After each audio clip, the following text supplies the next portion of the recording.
Hello everyone, back to tuning into part 2 of the 13th Winter 2021-2022 update from GavsWeatherVids. So here we go everybody, we have come to the end of our journey. We've just got this video to do and then that's it. We started our winter updates at the beginning of September.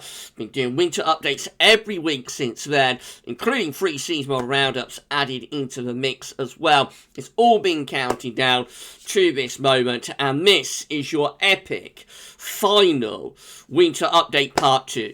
And I shall get on with that to you very shortly.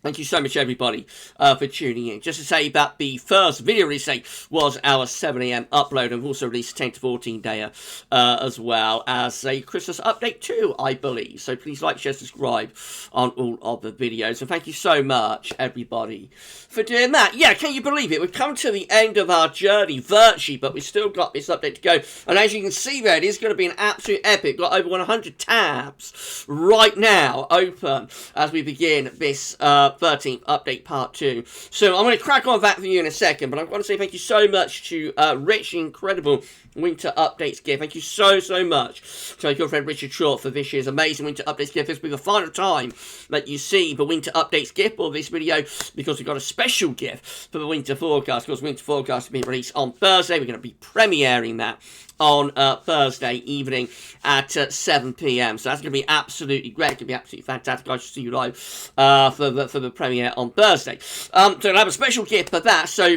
this will be the final time this video that you see the winter updates gift. Thank you so much, Richard, for this year's winter updates gift. It's been amazing. I've absolutely loved it. Thank you so much, my friend. I also got to say thank you so much to Shryan. Thank you so much to Shryan Bruin for all of the help on this update. I mean, Shryan has worked so incredibly hard getting this update together with me, and I just want to say thank you so much to Shryan, not only for the help on this update, but for all of the winter updates as well, and to Richard as well. You know, it's been a joint effort, and to Terry also. I'll shout out everybody at the end of the video, of course, but Terry as well, and Richard and Shryan, thank you so much to all of my helpers, and it's been amazing. It's been an incredible journey, but we are not done yet, because we've got to bring you all of this data right now. It's going to be a long video, this. It may run to an hour. I don't know. I'm going to throw everything at this. I want to throw in the kitchen sink at this final update. You know, this final video for the winter updates. So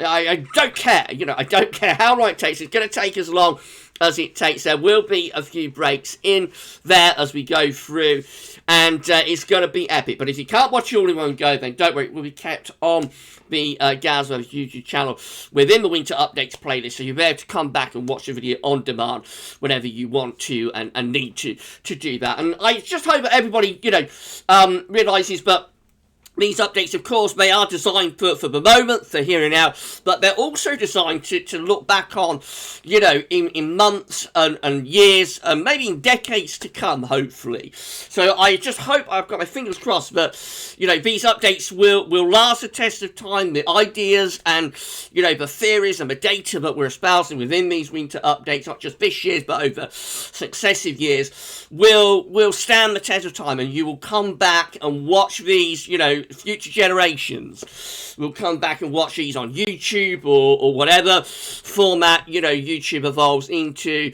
You know, I just hope that these will stand the test of time. I think they will. I hope they will. And maybe a legacy that will outlast me. I don't know. But it's gonna be epic. It's gonna be an epic video. So sit back, relax, and enjoy. And here we go then. So it's now time to bring you the final set of analogues for the 13th and final winter 2021-2022 update. Wow. Here we go then. Going to start off with the Central England temperature. So the CT is, at the moment as I'm recording this video, on the night of the 26th of November. The CT is at 8.6. We're expecting a very big drop in that, with cold northerly winds and severe gales currently lashing the UK at the moment. We're expecting a big old drop with the CT, and we also think it's going to be a big downwards correction as well. So my good friend Simon, aka Global Warming, has been projected that this CT is like to come out at around 7.4. It could be lower than that, could be around 7.3. You know, so there is a margin of error. We're a few days shy of the month. We're in quite an unusual situation with these northerly winds. How cold will it get? How much of a downwards correction will we get? You know, it's a bit of an unknown. So yeah, there is a margin of error with this, but we're hoping we're pitching this about right. We think we're pitching this about right. So for our first set of analogues for this update, we're going to be looking at winters following in November with a CT range of 7.2 to 7.6. I'm going to try and rattle through these as quickly as I possibly can. So let's do it! So we're starting off with 1839, 1840, with below average heights over the UK and Western Europe, combined with above average heights blocking in the northern latitudes. A jet stream is down there. We're looking quite unsettled in this winter, and maybe rather cold as well, but it's quite a strong blocking signal. Our next winter following in November with CT range 7.2 to 7.6 is 1850, 1851. It's also like a relatively dry winter. If it happened now, this would be a very mild winter. I would have thought, bringing up winds from the south. Back then, it's probably quite a cold winter due to, you know, being anticyclonic in the Victorian era, which would have led to lots of frost and fog, no doubt. Our next winter is 1857, 1858. This one, with above average heights over into the northern coast. That might bring in a little bit of an easterly wind, so that could be a rather cold winter, but should also be relatively dry. Our next winter is going to be 1863, 1864. This one with high pressure out to the west and low pressure to the southeast. Winds are coming in a little bit like that. So that's probably quite a mildish sort of winter, I would have thought. Our next winter is going to be 1895, 1896. This is a dry, mildish sort of winter, anticyclonic with high pressure out to the west. Looks like we've got a signal here early on for these winters to be relatively dry following this November CT range, doesn't it? Our next winter is going to be 1897, 1898. This is a rather mild winter with above average heights to the north, below average heights to the north, I should say, above average heights to the south, and winds are in from a westerly direction. And then the next winter is going to be 1898, 1899, and this is a very mild and wet winter with lots of low pressure out to west. We're bringing up those winds from the southwest, really mild and wet with that winter. 1900, 1901 is a rather colder winter. This one has blocking around Greenland, and it has below average heights to our south and east, and winds are coming in from the northeast direction. That's a cold winter for 1900 and 1901 too. 1906, 1907 looks like that. This one does have a white Christmas, but otherwise it's a mild winter for above average heights out to west. Again, relatively dry signals with a lot of these winters. We've got 1908, 1909 following November CT range of 7.2 to 7.6. This is a cold winter with high pressure to our north and low pressure is to the south, and winds are in from an easterly direction. That is quite a cold winter for 1908, 1909. There aren't many cold winters in the first 40 years of the 20th century. From 1895 to 1940, we don't get a monthly CT that is negative. So we have a long run of really mild winters, but rather few cold ones. And 1908, 1909 is one of the exceptions. And then this is another one. This is 1928, 1929, which is actually quite a severe winter, although it does have a negative CT month, but it is quite a severe winter. It follows November CT of 7.2 to 7.6. This one with bags and masses of blocking up to the north. Very easterly winter this. Lots of Scandinavian highs going on and off all winter, with winds regularly in from the east. Again, probably relatively dry winter, as you always get when it's colder and blocked, but that's cold and easterly. Our next winter is 1945, 1946, and this one looks relatively low pressure dominated, with blocking up to the north. And then our next winter is going to be 1947 and 1948. This one with lots of low pressure coming in of the Atlantic. That's a rather milder and wetter winter. We've got 1948, 1949 showing up next, with high pressure to our south and east, low pressure to our north and west. Winds are coming up from a southwesterly direction. That is a dry but very mild winter too. We've got 1960, 1961 looking like that, with lots of low pressure out to the west and winds coming in from a westerly direction. That's another mild winter following November. City range of 7.2 to 7.6, but it does have a colder spell around Christmas and New Year, I think. We got 1964, 1965. This is quite a cold winter, especially later. High pressure out to our west, low pressure to our south and east, winds in from an east or northeasterly direction. That's a cold winter later, relatively mild early on, but from January through February through March, it does get progressively colder and more wintry. Long gap then to 1983. The next time we have a set in November, city range of 7.2 to 7.6 is in 1983. The winter of 83, 84 is cold and zonal.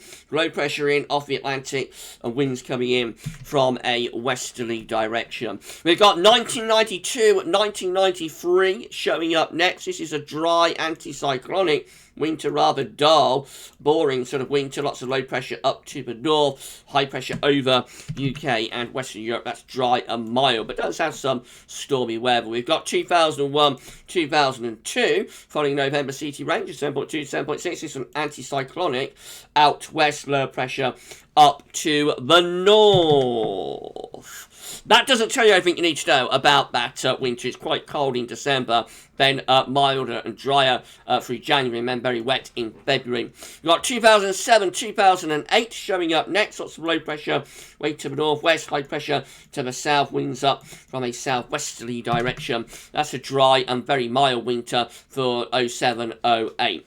Right, that's all of years that follow November, city range 7.2, 7.6. Let's put it all together then. This is how all Novembers combined are looking. Following that, November city range looks unsettled and mild, really. High pressure southwest, low pressure northwest, winds in from west. There is lots of high pressure blocking to the northeast, but not close enough to deliver much in the way of cold weather with a lot of these winters. All Januaries combined just look mild and dry, with low pressure to the northwest, high pressure to the south, and winds up from a southwesterly direction, clearly favouring a mild January. And then all Februaries combined, following November, city range 7.2, 7.6, has higher pressure out to west. We tend to be bringing in wind a little bit more from the northeast. So maybe colder later.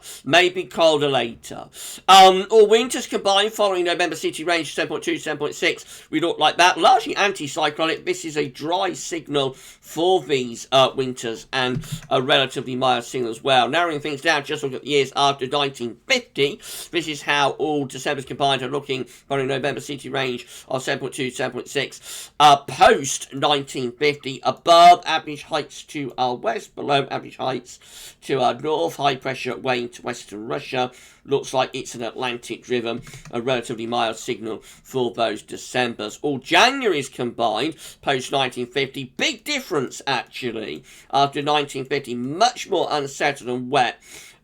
Very mild signal still, very Atlantic driven, but definitely shifts to something a lot more unsettled. And then it flips in February. This is how all February's combined looking following November, city range 7.2, 7.6. And we go anticyclonic, with high pressure centre over the UK and Western Europe as well. Finally, for this set, all winters combined, following November city range of 7.2, 7.6. Post 1950 looks like that. Higher pressure to the south, lower pressure to the north. Clearly, it is a relatively mild winter signal following this November CT range.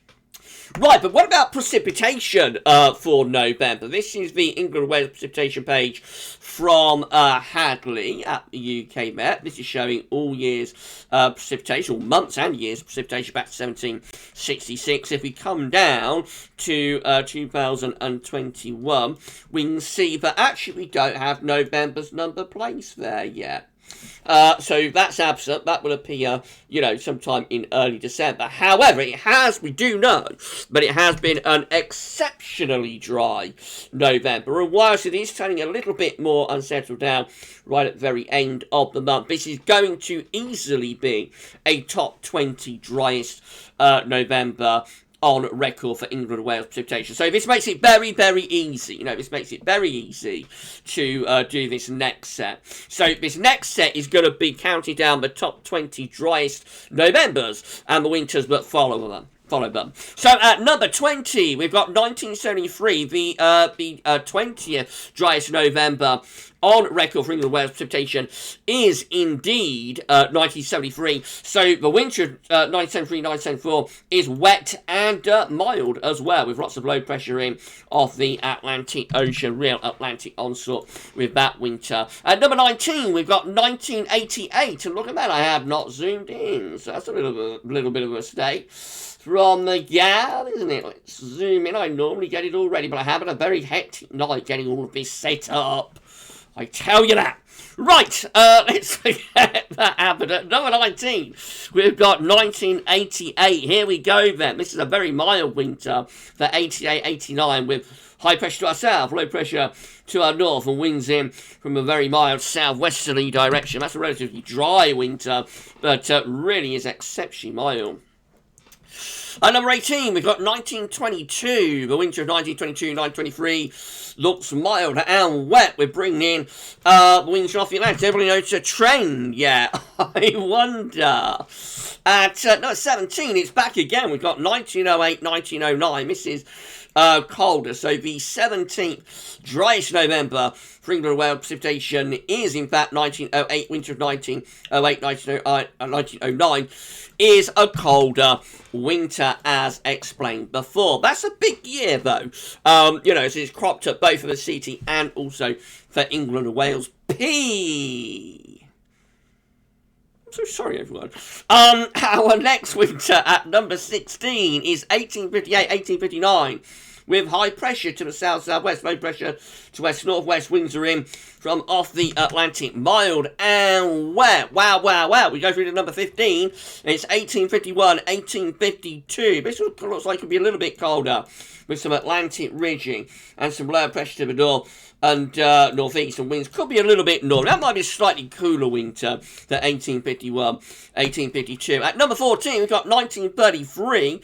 This is a cold and dry winter with high pressure almost over the top of the country, and winds tend to be favoured from an easterly direction.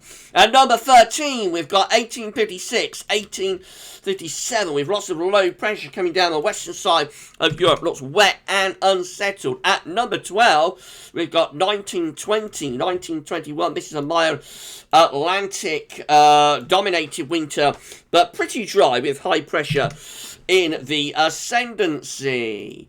At number 11, we've got 1889. The winter of 1889-1890 is a little bit colder, I think. High pressure towards Scandinavia tend to be bringing the winds a little bit from an easterly direction.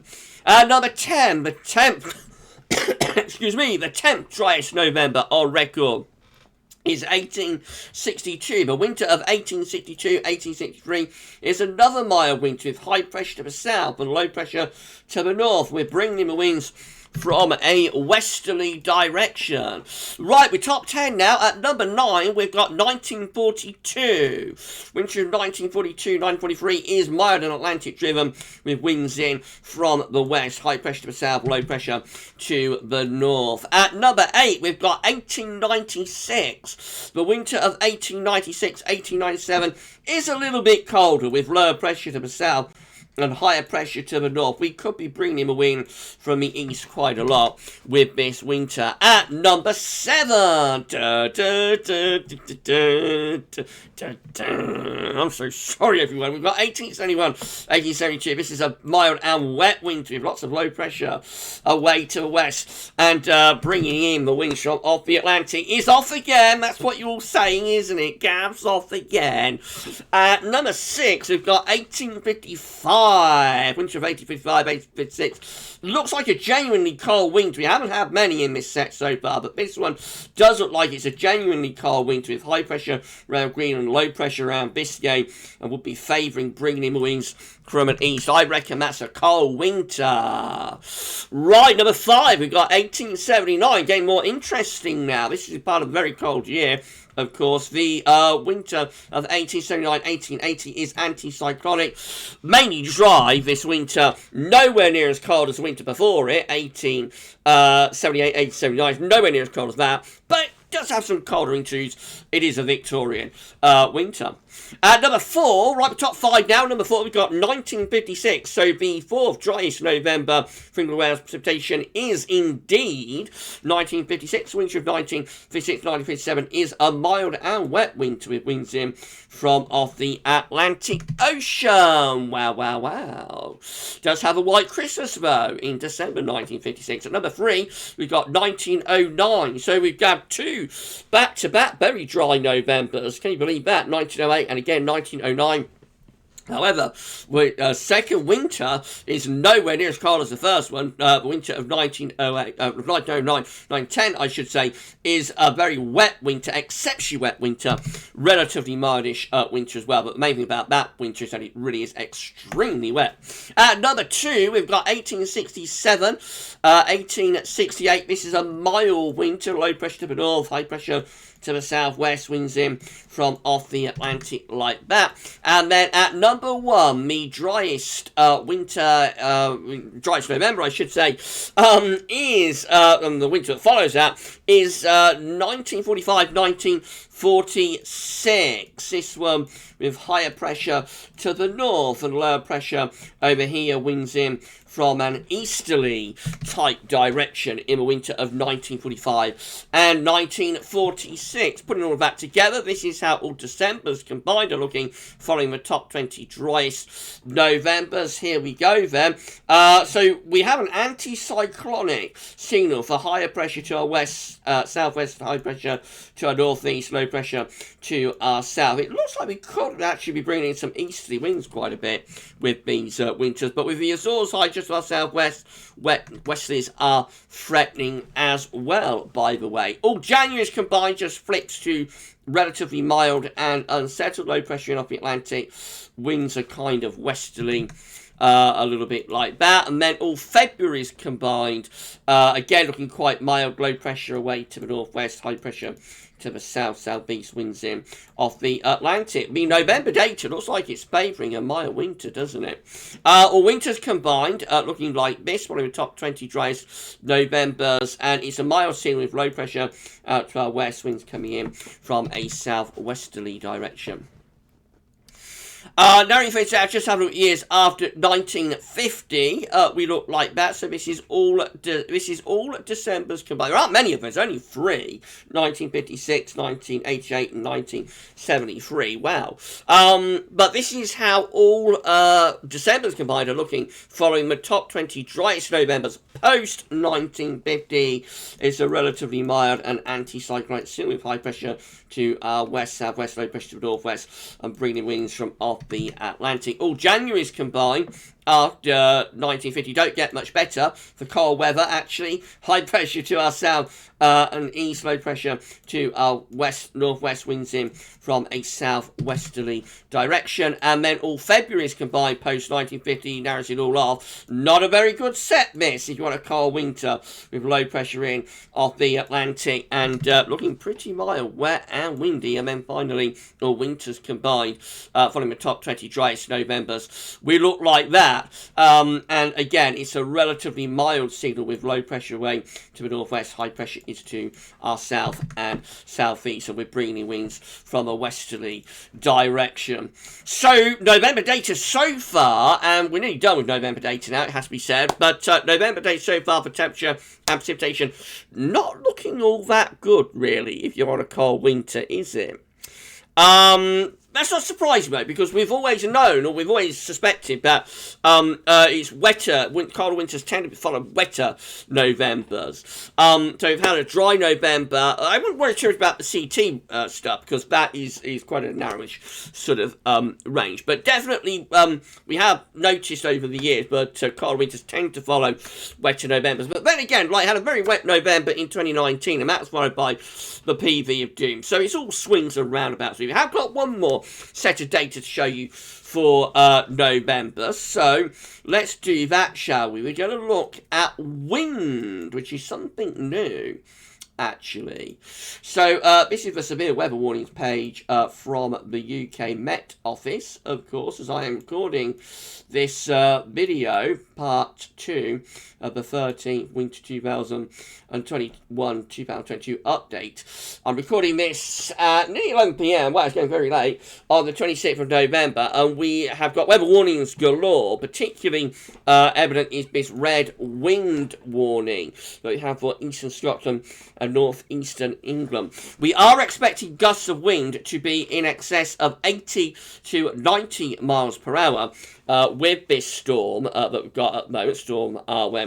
And so very quickly, we're going to look at a very brief set of data that focuses on highest wind gusts in November from 1965 onwards. We're going to count down the top 11. The range is going to be 88 miles an hour to 117 miles an hour. Wow, how strong is that in November? So, at number 11 for the highest wind gusts in November, we've got November 1984. Obviously, that will be coming out at 88 miles an hour wind gusts. And winter of 84-85 is a much colder winter with high pressure to our northeast, low pressure to the south, winds in from an easterly direction. That's a classic cold winter for 84-85. At number 10, for the highest wind gusts, we've got 2010. So, winter 2010-2011, of course, is the very famous December to Remember winter with blocking around Greenland and low pressure to the south, and yes, have our coldest winter, coldest December since 1890, but the latter part of winter actually gets quite mild. At number 9, we've got 1974. So this one with higher pressure to our south, low pressure to our northwest, winds in from southwesterly direction. That's generally mild, relatively dry winter as well. Number 8, we've got 1970. The 8th highest wind gust recorded since 1965 is actually in 1970, with high pressure to the north and low pressure to the south, and winds are in from an easterly direction for winter of 1970-1971. That has a white Christmas, but the rest of winter is mild.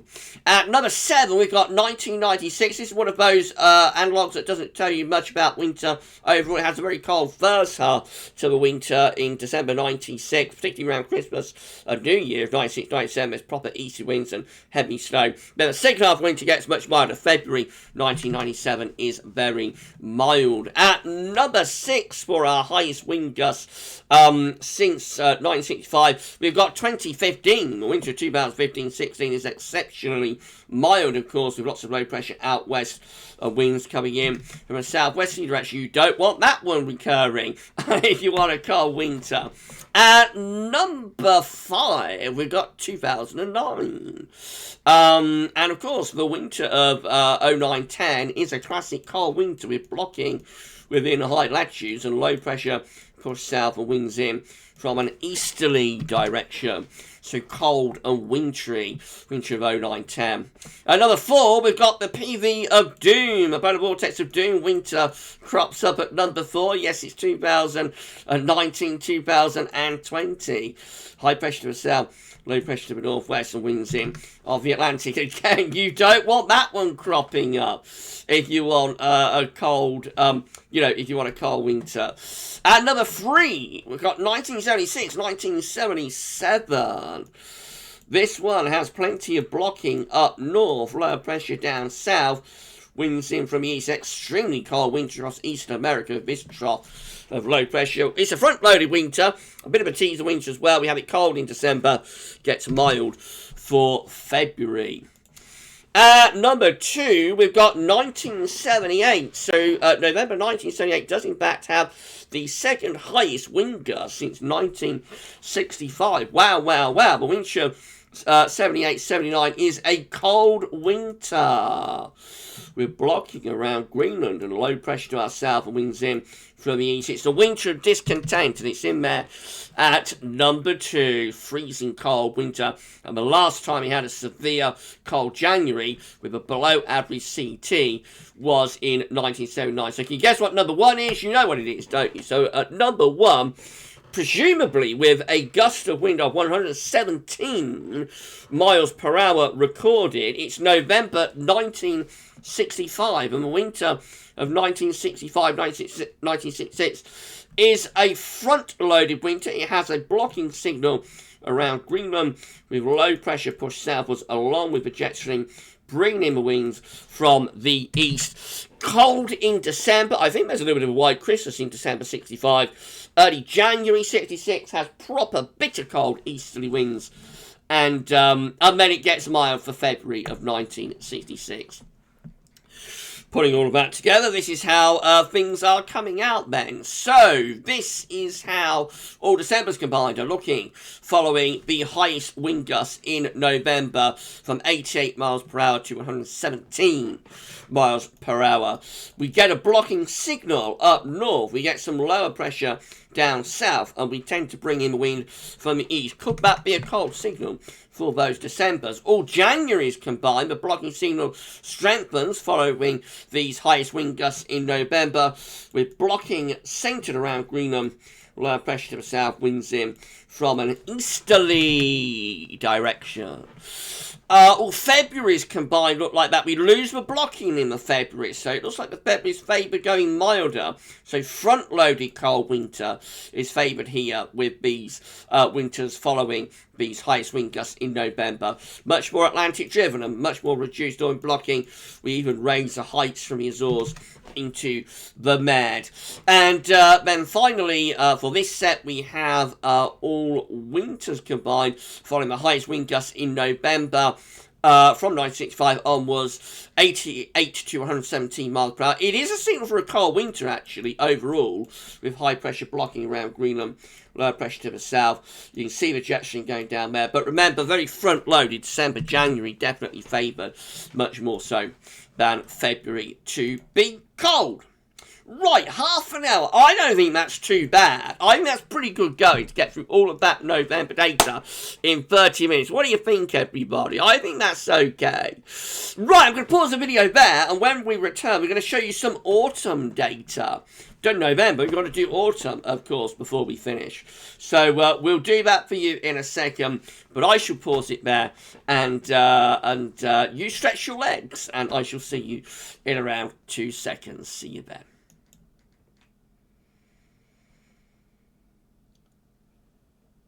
Okay, we're back, and we're ready to resume part 2 of the 13th Winter 2021-2022 update from GWV. This is the final update, everybody. I hope you enjoyed it so far. We've still got some more data to show you, though. Before we went to our break, we were showing you November data. We looked at November CT, we looked at November England Wales precipitation, and if that wasn't enough, we also looked at November in terms of highest wind gusts. We can't show you no more for November, but we can show you some autumn data before we start wrapping things up. So we can't show you England Wales precipitation for this autumn because we have not got November's finalised number, and because September and October wasn't excessive either way for precipitation. You know, we're unsure where we will finish up for England and Wales precipitation for this autumn, but we can show you temperature data for this autumn before we go. So let's have a look at that then, shall we? This is back to CT page at the UK Met. So we know that September had a central temperature of 15.9. It was exceptionally mild. The first time ever that we've had a September CT of 15.9, over 2 degrees above average. October was also very mild indeed at 12.1. That's 1.5 degrees below average. And whilst November will staged quite a collapse, actually, for the CT in the final sort of week of the month. The mist will be nowhere near as excessively mild as the other 2 months were. Nevertheless, it will still probably be a little bit above average, actually, particularly for 61 to 1990. The upshot of it all is that this autumn is going to be a top 20 warmest autumn on record. It may well be a top 10, certainly be a top 10. I think it may well even be a top 5 or even top 3 warmest autumn. We're unsure due to the collapse that we're having of the CT right very end, but it is going to be a very, very mild autumn overall. It'd be right up there, you know, with the warmest. So we're going to do another countdown for you right now. We're going to have a look at winters following the top 20 warmest autumns for the CT. Shall we do that? Shall we do it? Shall we do it? Shall we do it? Shall we do it? Shall we do it? Shall we do it? Shall we do it? Let's do it! Right, so here we go then. I'm so sorry, everybody, but I'm getting a little bit giddy as we're coming to the very end of our winter updates. And what a journey it has been. Oh my goodness gracious me. Wow, wow, wow, what a journey it's been. And here we are, virtually at the end. But we've still got 3 stated to show you. Right, let's do this then. So, so sorry, everyone. Number 20, the 20th warmest autumn is 1857. The winter of 1857-1858 is anticyclonic with high pressure to our east and winds coming in. Perhaps from an easterly direction, so dry but probably quite cold winter, that one. At number 19, the 19th warmest autumn for CT is 1994. The winter of 94-95 is mild, wet and windy with low pressure to the north, high pressure to the south, winds in from a westerly direction. That is a mild and wet winter. Wow, wow, wow. At number 18, we've got 2003, 2004. This one looks like it should be quite a cold winter with higher pressure towards Scandinavia and winds from the east. Actually, it's not a particularly cold winter, but it does have some cold snaps. Number 17, winter is coming by way, everybody. Did you know that? Number 17, we've got 2004. Winter 2004-2005 has high pressure out to our west. The winds are coming in from the northwest. We bring in easterly winds at the end of November. In 2005, the coldest period of that winter is like second half of February. And wow, wow, wow, into... I'm so sorry once again, everybody. And into the first half of March. At number 16, we've got 2015-2016. The 15th mildest autumn is 2015. Winter 2015-16 has low pressure to the south, to the west, I should say, high pressure to south. Winds are in from a southwesterly direction. Winter's coming! At number 15, we've got number 13. We've got 1913 either. The winter of 1913-1914 is mild and dry with high pressure to our east and bringing up winds from the southwest. Haven't seen that much, all that much this winter. At number 14, we've got 1945, winter of 1945-1946 is a bit of a teaser winter with higher pressure up north, lower pressure to our east. There's not much cold weather, but it does have a few easy outbreaks in January, I think. The 13th warmest autumn for the CT is 1898. The winter of 1898-1899 looks like that, with lower pressure to our west-southwest, and we're bringing in winds off it. That's a mild and wet winter. Winter is coming at number 12. We've got 1938. The winter of 1938-1939 looks like this, with lower pressure over the country, higher pressure to the northeast. Yes, that is a teaser winter as well. Starts off cold and has a classic old white Christmas. January in 1938, January 1939 is a seesaw month with cold and mild alternating, and then it gets very mild later on in February of 1939 and through to March. At number 11, the 11th warmest autumn is 1999. The winter of 1999-2000 has low pressure to the north, high pressure to the south, and winds are in from a westerly direction. That's another mild 1990s winter.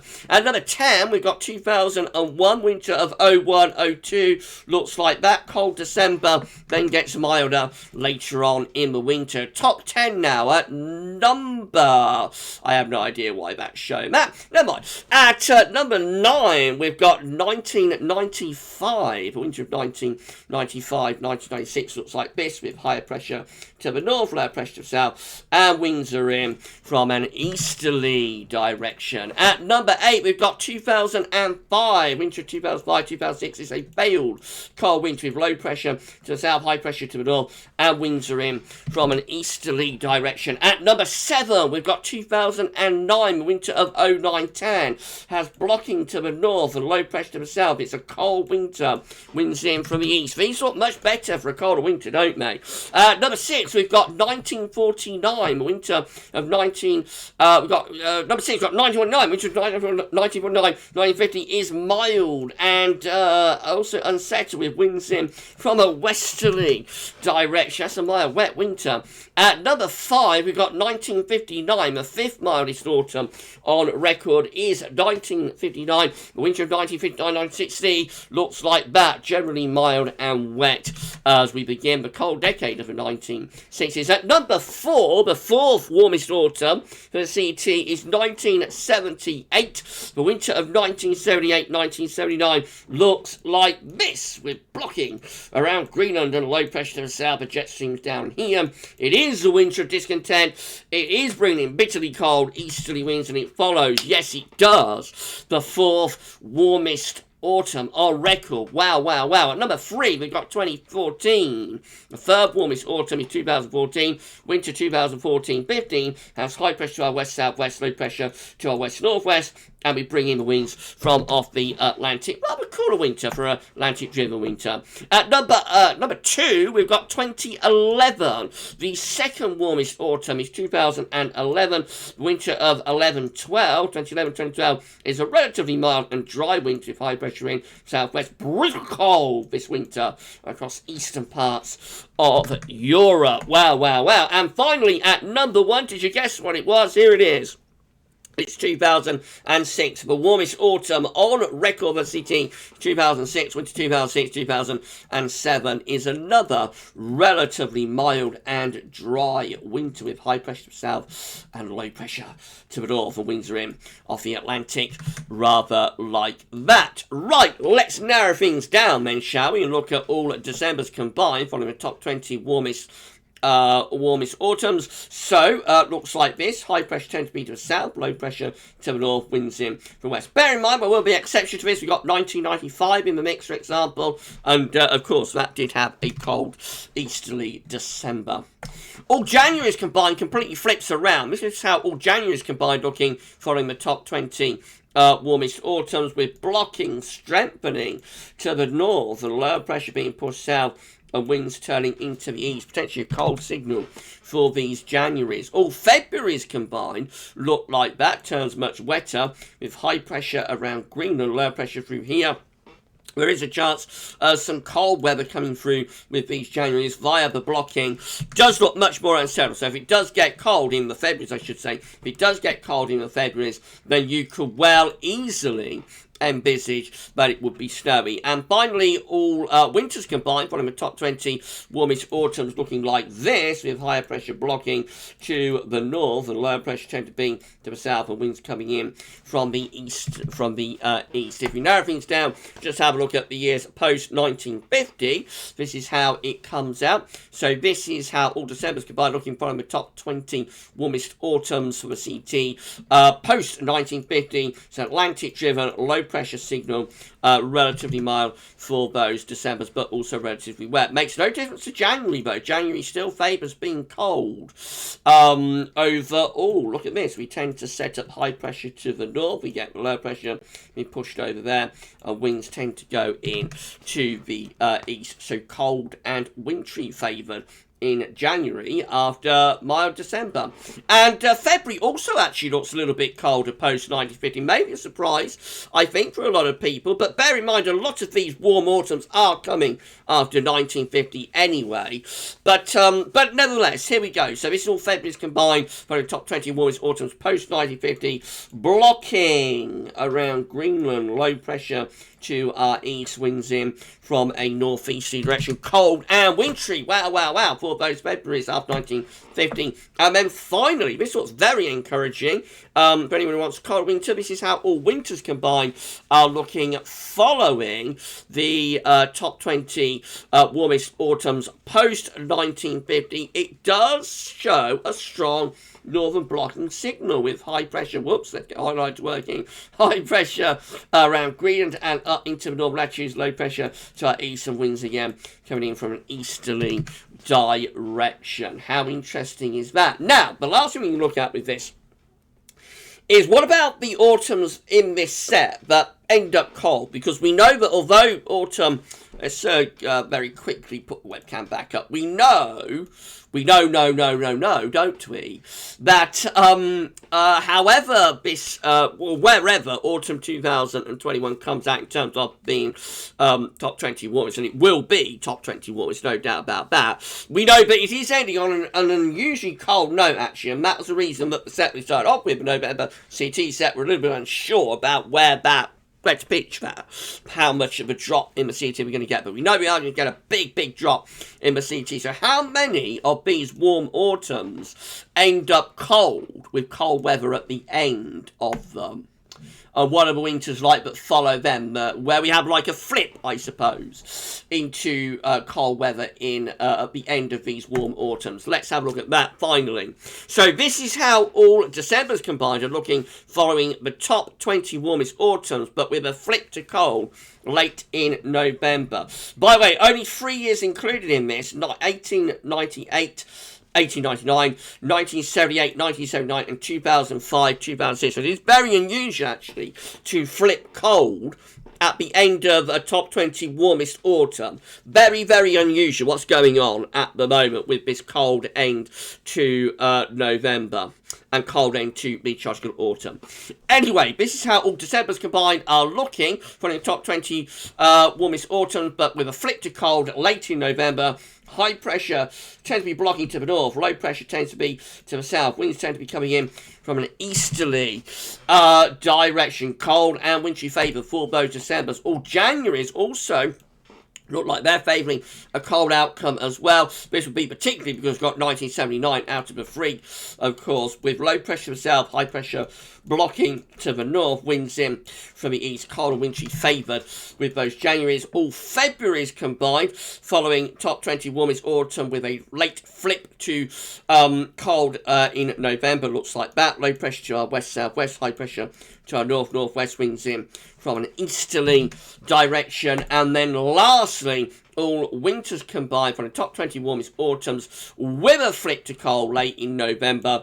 Looks like that. And it is signal for a colder winter with blocking to the north and low pressure to the south and winds in from the east. As I say, only 3 winters included in that. And yeah, that one is a mild winter, of course. 1888, 1899, 1978, 1979 is a severely cold winter. And 05, 06 is a little bit of a failed cold winter, but does have some colder interludes at times.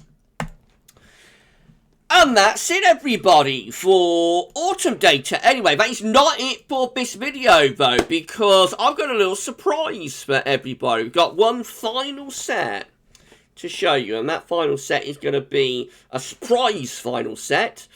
And you'll find out what it is in around 2 seconds, but I shall pause the video there for the final time. Then when we come back, we will resume and we will end our winter updates with one final set of analogues to close off the 13th Winter 2021-2022 update part 2. So I shall see you for our final last set of analogues in around 2 seconds. See you soon. Okay, we're back, and we're ready to resume the final section of part 2 of 13th and final Winter 2021-2022 update from GavsWeatherVids. So, what an epic run it has been. It's been absolutely incredible, hasn't it? We started these updates at the beginning of September. We've been doing winter updates every week ever since. So thank you so much from the bottom of my heart for sticking with updates over so very long. I know that the winter updates are, they're hard because they are long and we have so much data.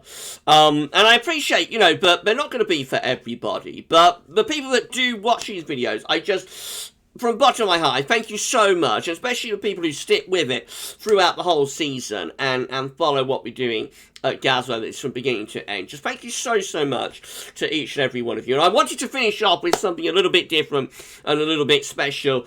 You know, to sign off, to say goodbye with these updates. So I'm going to turn off webcam and we're going to move over to this page just here. We will begin our final surprise set, you know, of winter updates analogues.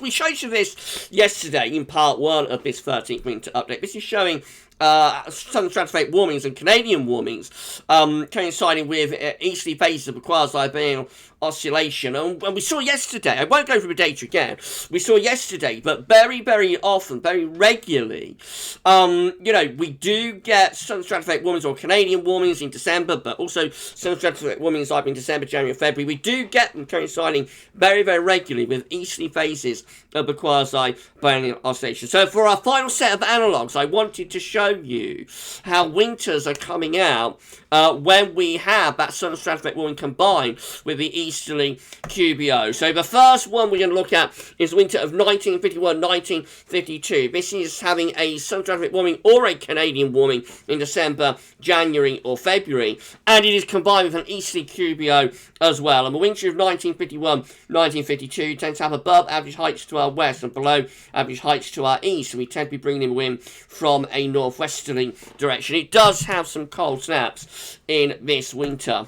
The next winter, that is an easterly QBO winter combined with a southern stratospheric warming or a Canadian warming in December, is the winter of 1954-1955, and this is a genuinely cold winter with high pressure around Greenland, Iceland, and a trough of low pressure across western Europe. Is generally mild in it generally is mild in December, but January and February of 1955 are classically cold and wintry months. The next winter that has an ECQBO combined with a southern stratospheric warming or a Canadian warming is winter of 1956-1957, and this just highlights the fact that not every winter that's an ECQBO winter with a southern stratospheric warming is a cold winter, and this is a good example. This is a relatively mild winter, but it does have a white Christmas with winds in from a west or a southwesterly direction.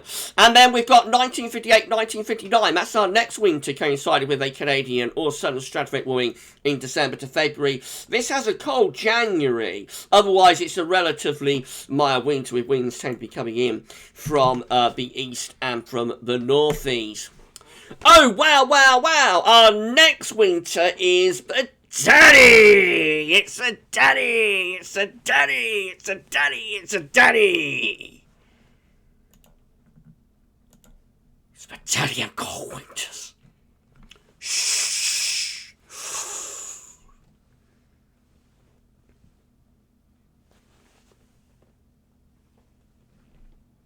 Last time.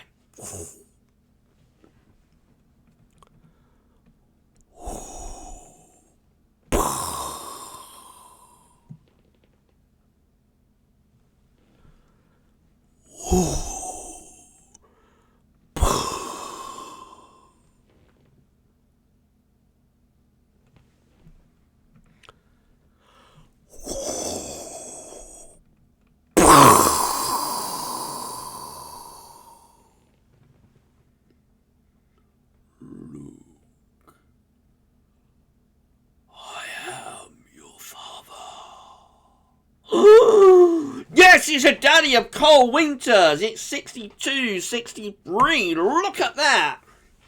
There it is, everybody. 62, 63 is the daddy of cold winters. It does follow an easterly QBO combined with not only a Canadian warming in November, but also a southern stratospheric warming in January of 1963. The reason it's the daddy of cold winters is that it has that blocking area of high pressure to the north with lower pressure to the south, and we bring in the winds from the east. It's a brutal cold winter. Coldest winter since 1740. Can you believe it, everybody? It does have an ECQBO. It does have a Canadian warming, but in November, and it has a southern stratospheric warming in January of 63 as well. But wait, it's a daddy of cold winters, and there it is for the final time. It's the final time you are going to see that daddy of cold winters, 62, 63 for this set. And for this season, wow. Let's carry on though, we're not done yet. So we've also got 1965, 1966, which is a winter that has a southern stratospheric warming or a Canadian warming with an easterly QBO. Look at this, low pressure off the Atlantic, cold early with this winter, cold in December to early January, and then it starts to get milder later in the winter. We've got 1970, 1971, that one is an ECQBO winter and has a southern stratospheric warming with high pressure to the north and low pressure to the south, winds in from the east. Cold in December with a white Christmas in 1970, mild later. We've got 1972, 1973. This is just a dry, mild winter. Again, not every winter that has a southern stratospheric warming or a Canadian warming with an ECQBO is cold. And that's another one. That's a mild and dry winter for 72, 73. We've got 81, 82, which I think has a Canadian warming early on. And this one, of course, it is cold winter with blocking around Greenland, low pressure to the south, winds in from the east. The winter of 81-82 has a very cold December, a blizzard, a famous very cold spell and blizzard in January, and then it gets mild later on as well.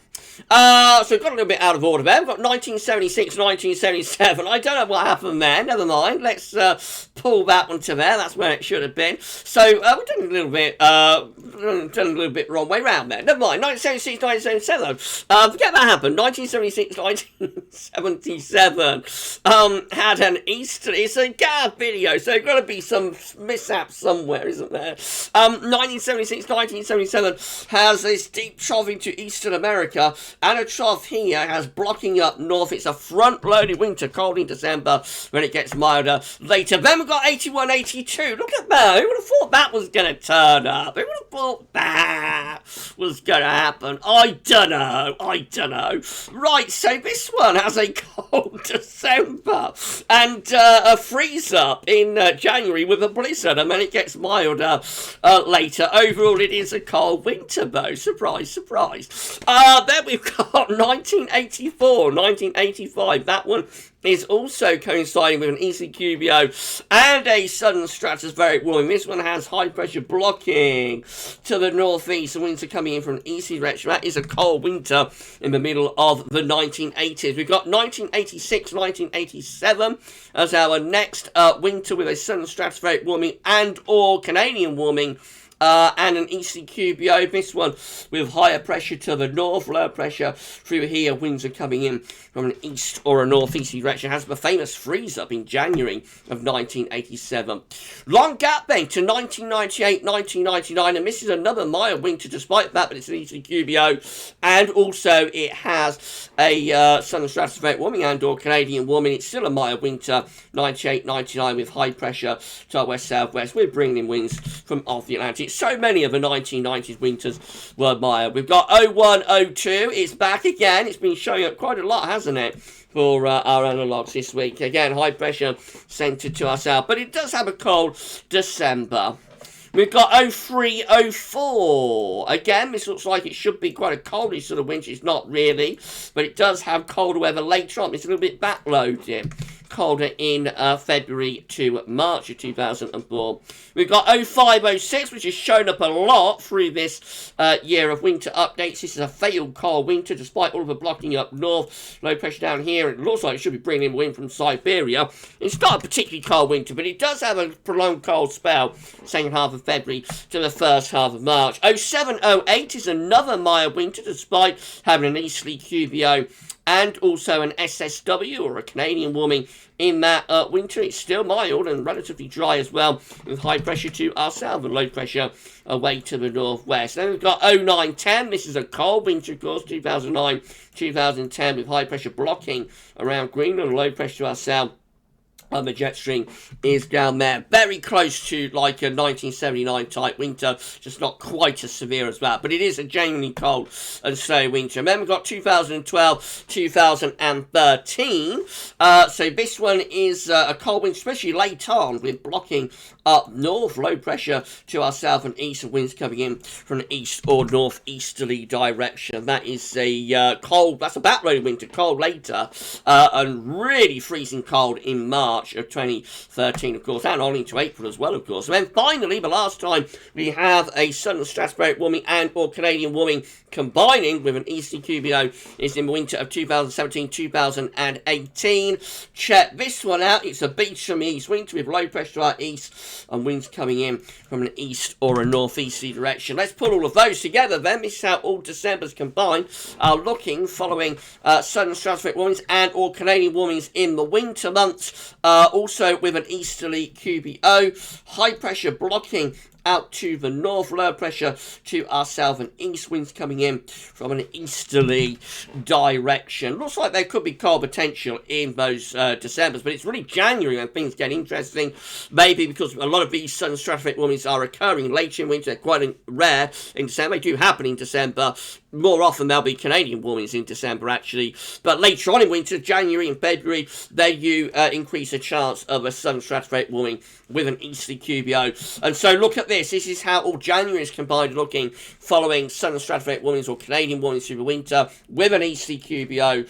Blocking around Greenland, low pressure is pushed to the south along with jet stream as well, winds in from an easterly direction. Clearly cold is favoured in January, and the same is true for February. It's how all February's combined are looking, following SSWs or CWs in the winter with an easterly QBO, blocking around Greenland, low pressure to the south, winds in from the east. Cold is favoured in most Februaries as well, and all winters combined following SSW or CW in the winter with an easterly QBO is a signal for a cold winter, with blocking around Greenland, low pressure to the south, winds in from the east. Yes, you could well envisage a cold winter being favoured there if you get that southern stratospheric warming or Canadian warming in winter with an easterly QBO.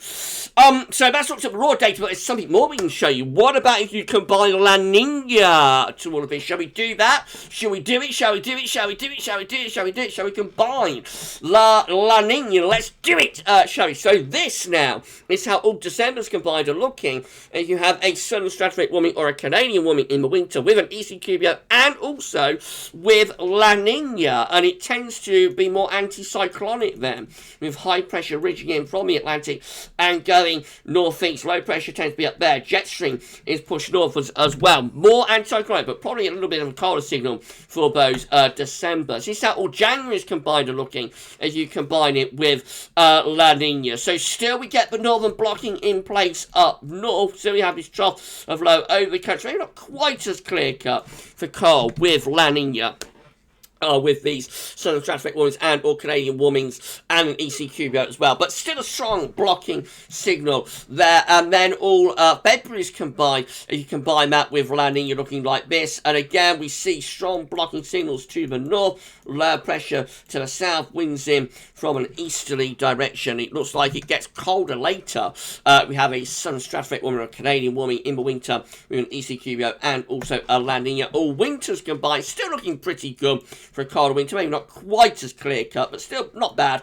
High pressure to the northeast, low pressure to the southwest, and winds coming in from a northeasterly direction. What about if we just narrow those easterly, if we narrow those La Ninas down though to eastern based La Ninas? So we're narrowing things down even further. So this is how all Decembers combined are looking, following winters that have a southern stratospheric warming and or Canadian warming in the winter months with an easterly QBO, but with an eastern based landing, as we think that is what we're probably going to have for this winter. High pressure tends to be just to our west. Low pressure up here might be a slightly milder signal for those Decembers. But look what happens in January with an eastern-based landing and a southern stratospheric warming midwinter and an east QBO. We tend to raise the heights to the north. We get the lower pressure to the south and winds going into the east. A cold signal, yes, for those Januaries. And all February's carrying on, all February's combined, following a southern stratospheric warming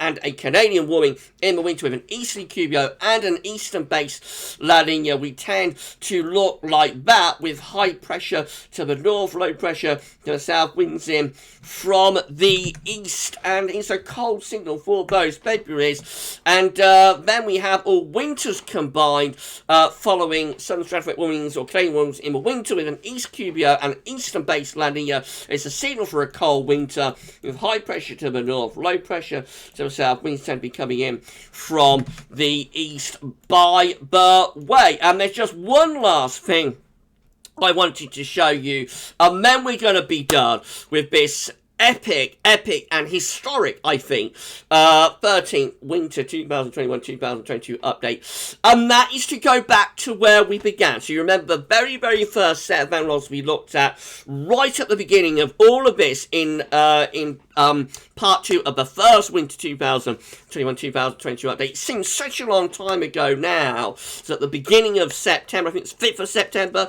wasn't it? We looked at winters following teaser winters with that, and I just wanted to bring everything full circle and go back to the beginning and look at these winters when they follow a teaser winter. And this is how it comes out. So this is the final four.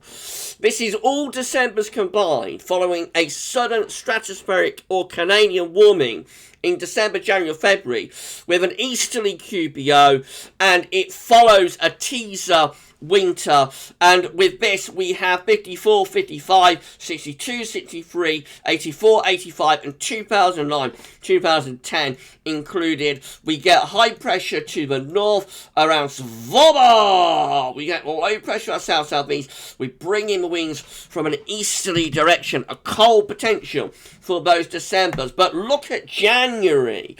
This is how all Januaries combined are looking when we have a sudden stratospheric and or Canadian warming in either 3 of the winter months with an easterly QBO, and when it follows a teaser winter, and it looks like that, blocking around Greenland and Iceland. Low pressure is to our south. Jet stream is pushed southwards as well. Winds are in from the east. If you want cold, it does not get better than those Januaries. And then all Februaries combined, following a sudden stratospheric and or Canadian warming in the winter with an easterly QBO, following a teaser winter, looks like that. And yes, we get the blocking over Greenland. We get the low pressure to the south, bringing the winds from the east. A very cold looking chart favoured for those Februaries. And the very last thing is this. It's all winters combined, following a sudden stratospheric or Canadian warming from December, January and February with an easterly QBO, and happening to be following a teaser winter. And it is a signal for a cold winter, as you would expect if it follows a teaser. It's got to be cold with blocking around Greenland and Iceland, low pressure to the south. The jet stream is pushed down there and winds are in from an easterly direction. A cold winter is therefore favoured with that particular scenario. And that, ladies and gentlemen, is the winter updates complete. That's the end of our winter updates for 2021-2022. We've gone on for over an hour with this. It's been absolutely epic. Perhaps the most epic video I have ever done. I hope you've enjoyed it. I hope you've enjoyed our winter updates. I hope particularly you've enjoyed this part 2 of the 13th Winter 2021-2022 update. Thank you so much, everybody, for all of the support over these past 3 months. It's been absolutely incredible. It's been absolutely amazing. And I said at the outset, you know, but I just want to say thank you so much, first of all, before I go on that. I just want to say thank you so much to Richard. I want to say thank you so much to Shryan. Thank you so much to Terry. Thank you so much to Richard Straw, Shryan Bruin, and Terry Scully for all of the help, not only with this update, but with all of the winter updates. Thank you so much. Thank you so much. I said at the outset of these winter updates when I did the first one, but I wanted to make these as good as they could possibly be. You know, I wanted this season to really, really push it and be the best that we've ever done, and I hope we've managed to do that. I really do. I hope that this is the best, you know, and you've all enjoyed the journey that we have been on together. But we have now reached the end of our journey. We have come to the end, and all that's left now is to release our winter forecast. And as I said at the start of the video, we will be doing that on Thursday. We're going to do that on Thursday, the 2nd of December. We will premiere the winter forecast at 7 PM. That's when we'll start. And we shall see how it all comes out, what we're forecasting, what the leading analog years were. For example, you will see the swingometer at the beginning of the winter forecast as well. So you'll see the swingometer based on all 13 of our winter updates, you know, including this one. You'll find out how the swingometer ends up after 13 updates, and then we will have a look at the data and see which years have been leading this year's updates, and finally we will give you our forecast. And it's going to be interesting. It's going to be very, very interesting indeed. I'm looking forward to it. I hope all of you are as well. But thank you so much. Thank you so much to all of you for the support that you have given to me and to the team through this season of updates, and just generally how lovely you all are to me all of the time. And that's it. So there's nothing else really left to say other than thank you so much once again. And at 1 hour 9 minutes, wow, I shall stop the video there. And yeah, I hope you have all enjoyed this journey, taking this journey with me. And that's it. After 13 winter updates, we have come to the end, and all that is left now is to give you our forecast on Thursday, which we will do. So I shall see you then for that. But for the 13th winter 2021-2022 update in 2 parts, that's all for now, and thanks for watching.